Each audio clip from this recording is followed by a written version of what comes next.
All right, it's the boy Blackbeard. I'm back. What's happening? Pretty sure you know who it is. Time to go over some more Aboriginal indigenous science. Okay, major salute to all the people. You know, we in the Midnight Mirage. In this midnight edition of the Silent Brotherhood and Silent Sisterhood, we want to look at the perfected image of the Adam Cadman. Okay, the perfected image of the Adam Cadman. A lot of us that are familiar with the Old Testament, you know, we are very, very familiar with in the beginning, there were two Adams that was created. Okay, we have the heavenly man or the heavenly Adam, and then we have the fleshly Adam or the earthly Adam that was created. So you have Adam in the perfected ideal image, and then you have a physical form of Adam. Okay, so what we're going to do is read about the ideal image, okay, or the perfected image of Adam, because in the previous tape I talked about, you know, how a lot of us today, we think that we are evolving as a people, but really we are devolving. A lot of ancestors in the ancient world and in the primordial worlds were much farther, you know, much further along than we were on the evolution scale. That's physically, mentally, psychically, spiritually, etc. They were far more advanced than we were. You know, we've actually been devolving. I mean, we don't even remember the science of how to build a pyramid, for example. You know, we're very, very quick to claim that, you know, we the Aboriginal people and we're the Algonquin people, which is true. But none of us even remember the pyramid science, you know, including myself. It's like, I don't remember how we erected those pyramids and, you know, did all that stuff. So, you know, that's just facts. I mean, the other day I was looking at some information and just researching the different temples and the different, you know, monuments of the Inca in Peru of South America. And, you know, you just have these massive stones, you know, you got these massive stones that you see on these temples. And you're wondering, like, how did they cut these stones so precise? How did they move these stones? You know, because you got, you know, once again, massive walls that are several feet high, and that stretch just, you know, on and on and on. So you're just wondering, like, what kind of, you know, technology did these people have to really help them do this stuff? Because we can't even explain the pyramids. So this goes to show that the ancestors were very, very advanced. And if we could at least become somewhat like them, we will be doing a good job. So the point is, you know, we are in the season of Aries right now, the spring equinox. We are at the head of the zodiac because this is actually the beginning of the year for Aboriginal people. When the sun emerges, the sun Christ emerges out of the winter solstice. So that's what we are. So we're dealing with basically the birthing principle or the creation principle. All right. That's what we are at right now. OK, so in this tape, we're going to look at the perfected image. And we're going to go forward with a new perfected mindset of ourselves. And that's what we're going to do. So nobody can be, you know, without error. Of course, we're going to make errors and we're going to make mistakes. But as long as we are perfect in mind and we are striving to do our best, this is all that matters. And this is what the higher soul or the oversoul is using to judge us. You know, are we doing the best with the faculty the faculties that we have been provided? You know, are we trying to, you know, atone for the sins that we have committed?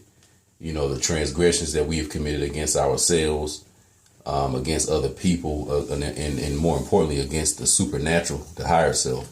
You know, are we atoning for these things? You know, that's really what's important. You know, and as long as we can cleanse our soul of any kind of, you know, negative goo, karma, you know, then we always are doing something good. So that's the whole point, you know. So what I'm going to do is just reading this. It's a book called Legends of the Jews. I'm going to come out of this book probably a lot in the next few tapes. It's called Legends of the Jews. And what we're doing is just getting a little more esoteric insight to some of these stories in the Torah or the Old Testament. And we're adding also some of the different Kabbalistic history to it, because one thing about you Aboriginal Americans who are actually Aboriginal Hebrews, you know, your ancestors had what's known as Paleo Hebrew. OK, now you've heard me talk about Paleo Hebrew, and you've heard me talk about the archaic form or the Paleo form, or we can even say Arabic, and the ancient form of Arabic. But nevertheless, you know, it was more of a Paleo Hebrew that they were speaking here. So although we are, the children, the sons and daughters of the ancient Hebrews, and we have the ancient Hebrew culture, so we got to kind of keep that up. So we need to look at more of the Paleo Hebrew. And, if we're going to start studying Hebrew, maybe that should be some of the stuff we deal with. Because as I said before, you got the Paleo Hebrew, which was found in a lot of the, monuments and a lot of the different artifacts that were found here. And then you have more of the modern Hebrew, which was created by the Germanic tribes, the Khazarian tribes. They created like their own slang, their own form of Hebrew.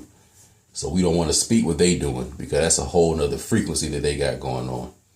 So we want to look at the Paleo Hebrew. So I guess that could be a homework assignment. It's just to look up some Paleo Hebrew, at least get a, understanding of what it is at least.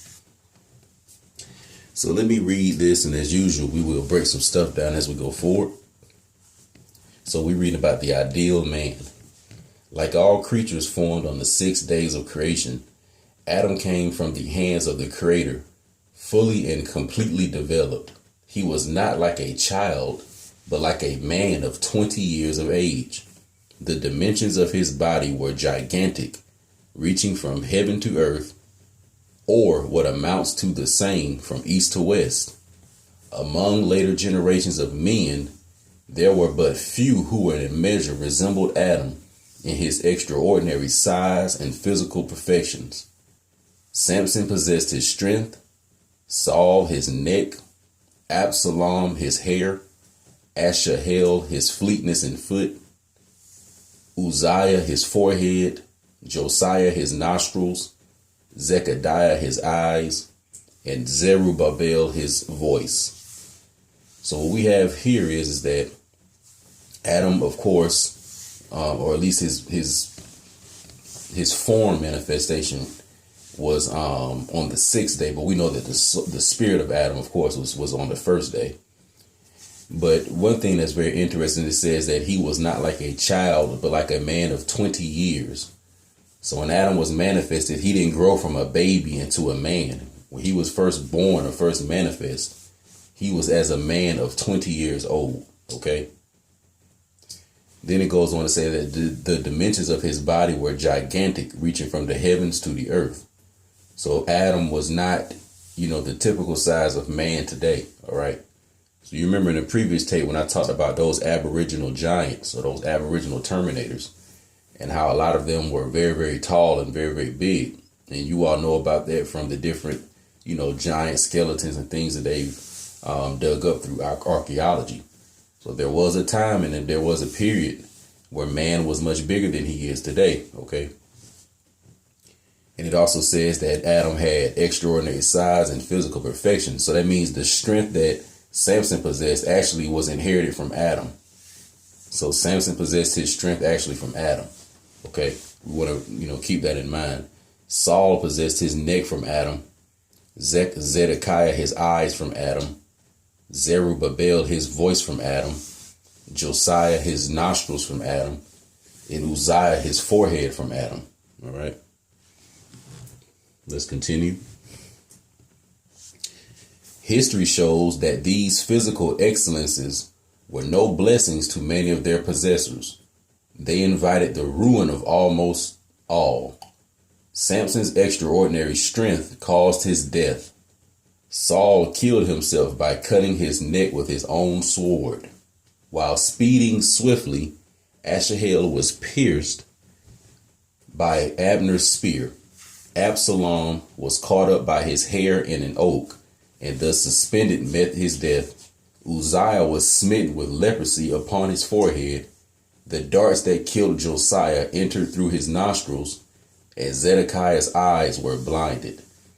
So it says that although these men inherited certain gifts from Adam, their forefather, which is our forefather, but at the same time, these gifts can also turn into, not necessarily curses, but can lead to man's demise. Okay. So sometimes the spiritual gifts that the Most High intended for us, through basically ego and through carnal desires and carnal lust, we tend to kind of muddy up and contaminate what was once meant to be something good. So you may, let's say, have a man or a woman that was blessed with the ability to be a leader, let's say. But if that energy or that spiritual power is not balanced out, that they could become, let's say, a tyrant, and rule over people with a heavy hand. So any kind of gift can turn into something that can be, unproductive. Let's continue on. The generality of men inherited as little of the beauty as the portentous size of their first father. The fairest women compared with Sarah are as apes compared with a human being. Sarah's relation to Eve is the same. And again, Eve was but as an ape compared with Adam. His person was so handsome that the very sole of his foot obscured the splendor of the sun. So this right here, it also backs up what I said on how, as time has been going on, we have been devolving, and our ancestors were much more attractive than we were. They were bigger than we were. They were just better in a lot of things than we were. All right. But it says right here that the beauty that men inherit doesn't compare to the size of their first fathers. Then it says that the fairest of women compared with Sarah are as apes are compared with human beings. So it's saying that the women of today are like apes if you were to compare them with the daughters of Zion of the Old Testament. So it's saying that Sarah, in her young years, would make the women of today look like apes. That's what it's saying. So I guess it's saying that the so-called woman of today would look like an ape compared to these women of the Old Testament. All right. Then it goes on to say that of all of them, Eve even was as an ape compared to Adam. So when we talk about Adam, we're talking about that perfected image. All right. That's just ultimately what we're talking about. His spiritual qualities kept pace with his personal charm, for God had fashioned his soul with particular care. She is the image of God, and as God fills the world, so the soul fills the human body. As God sees all things and is seen by none, so the soul sees, but cannot be seen. As God guides the world, so the soul guides the body. As God in his holiness is pure, so is the soul. And as God dwells in secret, so does the soul. So it's also saying that the soul of Adam was carefully fashioned by the Most High, and that the soul is in the direct image of the Most High. Okay. So it says that as God fills the world, the soul fills the human body. Okay. So the earth or Malkuth has a soul, just like your physical body has a soul. It says that as God sees all things, but is seen by none, so the soul sees, but cannot be seen by none. So if it says that the Most High feels the world as the soul feels the body, but then it goes on to say that God sees all things, but cannot be seen, just like the soul sees, but cannot be seen. That means that your soul is inside of you and can see all things, but you cannot see it. Okay. So if you're looking for your soul, it's inside of you. Okay. You don't got to go looking for it. It already sees you. All right. It already sees you. It says, when God was about to put a soul into Adam's clod-like body, he said, at which point shall I breathe the soul into him? Into the mouth? No, for he will use it to speak ill of his fellow man. Into the eyes? With them he will wink lustfully. Into the ears? They will weaken to slander and blasphemy. I will breathe her into his nostrils, as they discern the unclean and rejected, and take in the fragrant, so the pious will shun sin and will cleave to the words of the Torah. So we also know that in the Old Testament, that the Most High blew into the nose or the nostrils of Adam. Okay. Now that's something that's very, very particular, because you got to wonder, well, it's different ways that, the Most High could have entered the soul into Adam. So why use the nose? But think about how the nose only receives things of purity and things of, we could say pious fragrance, and it rejects things that are unclean. It rejects things that are impure. All right. So think about how your nose want to smell, let's say, a beautiful fragrance, like, let's say it's an apple lavender, air freshener. When your nose smell it, it's going to smell good. You're going to want to smell that, but let's say a little baby just used the bathroom, that's not a good smell. So your nose is going to want to reject that. So that's why the nose was used to blow the soul into the physical body of Adam. Let's say the mouth, the mouth can be used to speak ill will. And let's say the eyes can be used to, as it says here, wink lustfully. And it says the ears can be weak to slander and blasphemy. So out of all the different areas on the head, it was the nose that was chosen. Okay. The perfection of Adam's soul showed themselves as soon as he received her.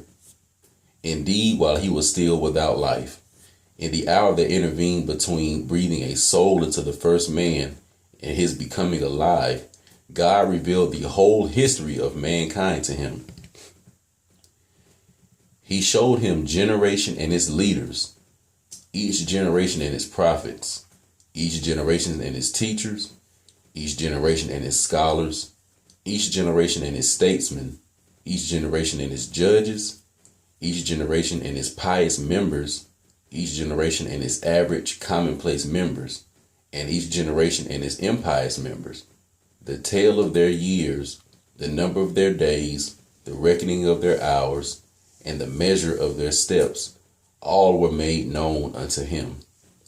So as we can see here, that when the Most High blew the soul into the nose of Adam, and Adam became known, quote, a living soul. After these things happened and Adam was awakened, the Most High then revealed him the whole history and knowledge of mankind. All right. And he showed him basically, the entire history of everything that was going to be coming after Adam's time. All right. So that is something that you will see showing up a lot in a lot of Aboriginal Hebrew literature. You will always see that the soul is being educated, by either a spiritual guide or by the Most High himself. And the soul is being shown things before they happen. So that's something that's very, very, common in Aboriginal culture. Just the whole, science of prophecy. Our ancestors were very, very studious. They studied their environments. They studied basically the celestial astrological events.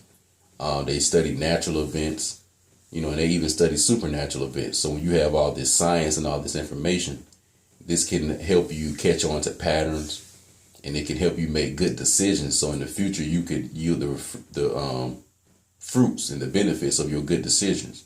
So it'll be almost like understanding, let's say, the product life cycle, or understanding, let's say, the ticker tapes, on like CNBC on one of those financial channels, or understanding, let's say, the stock highs and lows, the buys and sales of a particular stock, and how you could read that and then make a good, future decision based on that, either to invest your money or pull out your money, either to buy or sell.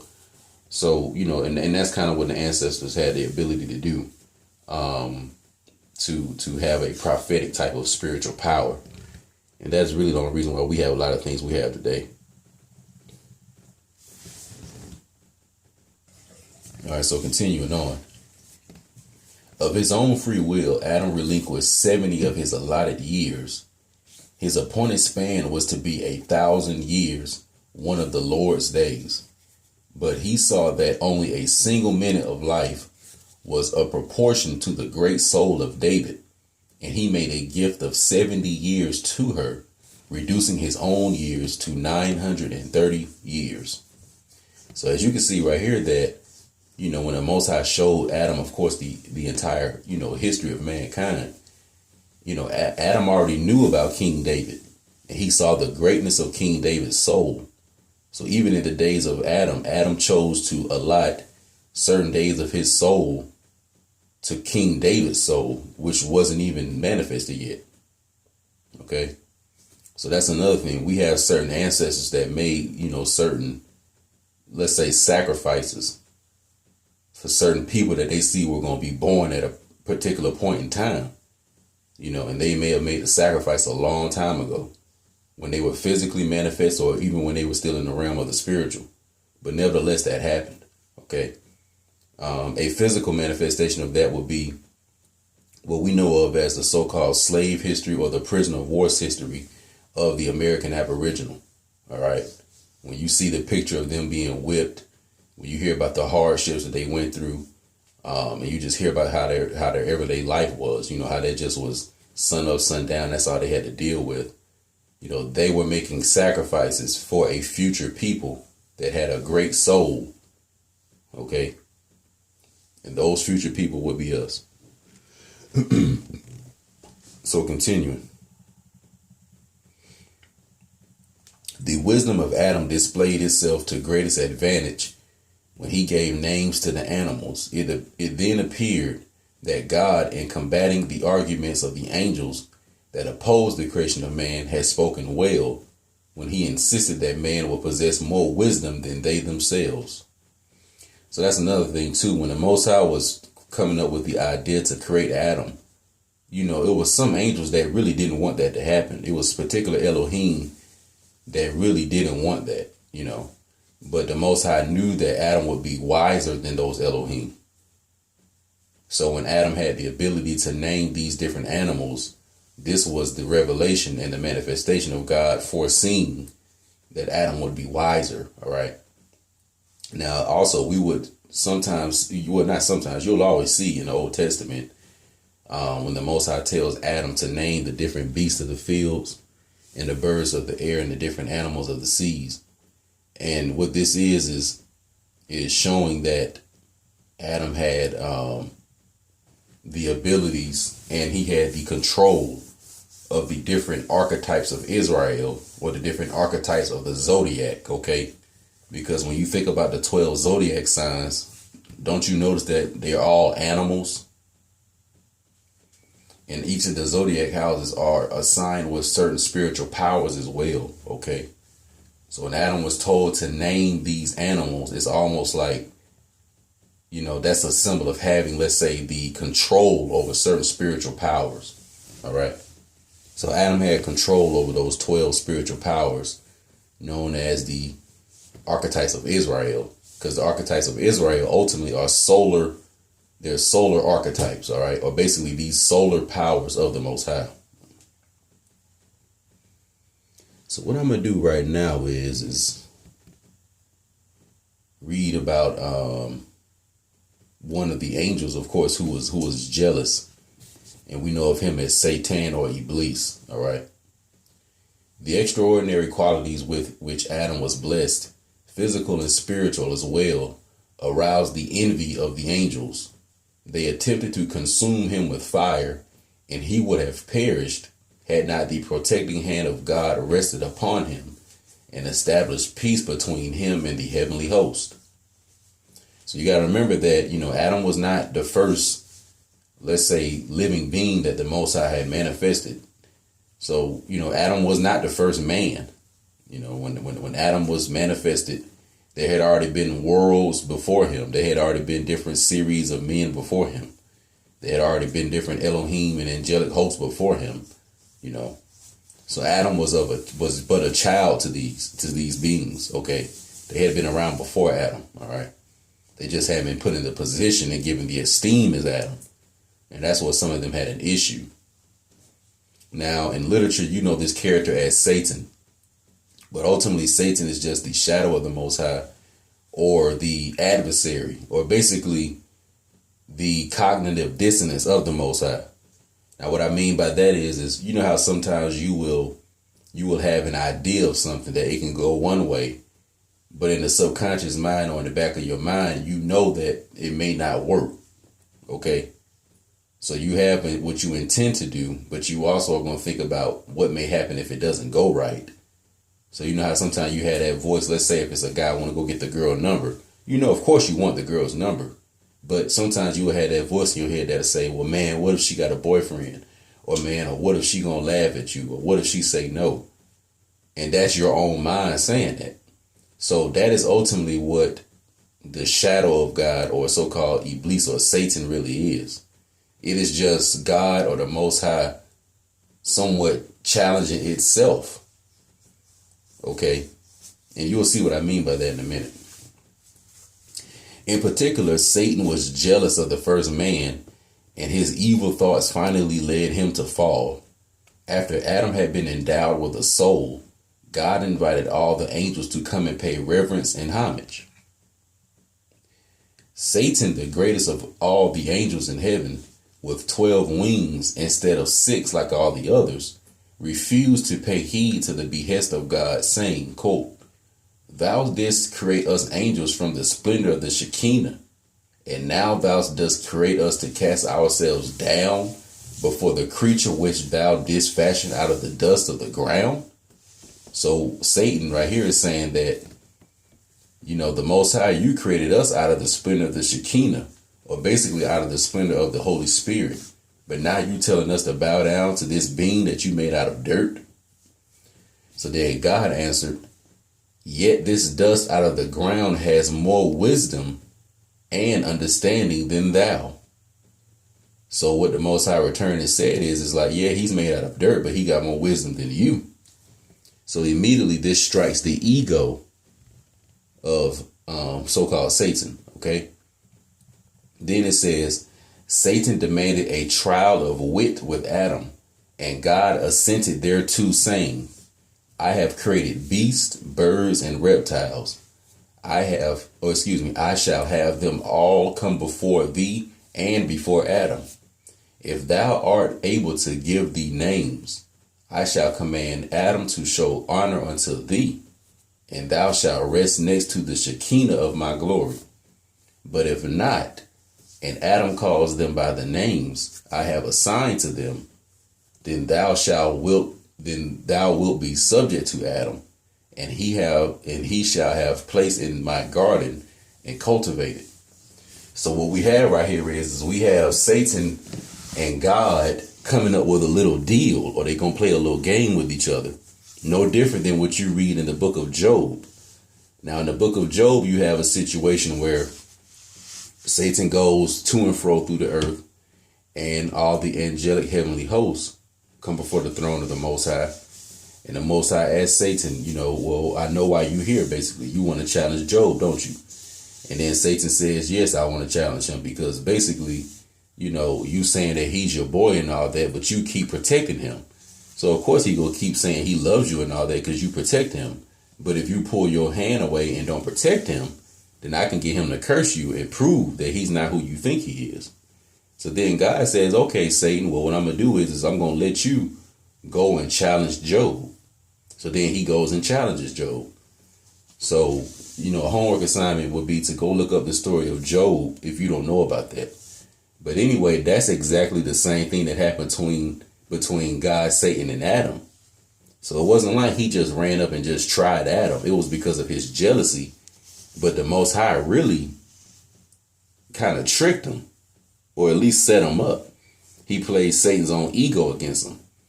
And Satan said, well, I bet I can get him not to worship you. So a lot of the times, the way you got to perceive this is that sometimes the Most High will put you in a situation just so you will prove him right. And what I mean by that is it will be like this. Let's say in the neighborhood, like I used to have this happen a lot of times, like, cause everybody knew I was like a hooper, you know what I'm saying? And I was like, one of the best niggas on the block, you know what I'm saying, on that shit. So anytime like, a nigga came around that was real good, or anytime like the OGs or all the real, all the niggas, the street niggas, they out there arguing about, who this and who that, or Or sometimes they may be arguing about certain hoods, or just, how brothers be in the streets just arguing and shit. So what'll happen is the OGs will be like, well, shit, we got a young nigga for y'all. And then they be like, well, shit, go get Blackbeard or whatever. So they'll go get me, and then now they want me to play against, the dude from their team that's, the star AAU player or whatever, or the star athlete or something from their school. And now I'm battling it out with him, in the basketball tournament. So a lot of times you would have that where the big OG, he'll be getting in an argument with somebody, and then he'll say, okay, well, shit. Well, I put a young nigga I got into some fire, and he'll prove, what I'm saying. Okay? So that's how the Most High will do you sometimes. It'll be almost like the OG that'll say, oh, I got a young nigga for you. And then, the Most High go and get you and then throw you in some shit, and now you got to prove yourself. But it's like, not only do you prove yourself, to the Most High, but more importantly, the Most High does that so you will prove something to yourself. Because the Most High already has foresight on these things. So it's not like you're really proving nothing to the Most High. You're more so proving it to yourself. And you're proving it to whoever it is that was challenging you behind your back, and you really didn't even know it. So in this situation, Satan was trying Adam and was jealous of Adam, and Adam had no clue of it.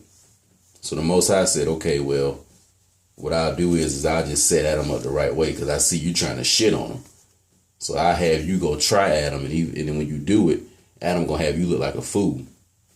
So of course, this is what they did, and they both agreed. So then the Most High went into the Garden of Paradise, because he knew that's where Adam was, and then that's what Satan followed him. So then that's when they both went. And then it says that of course, that they went to try to name the animals. And then, Satan, he didn't know the names of the animals. So the Most High brought the animals in front of Satan. And he asked him, he said, well, what are these animals? Like, name them.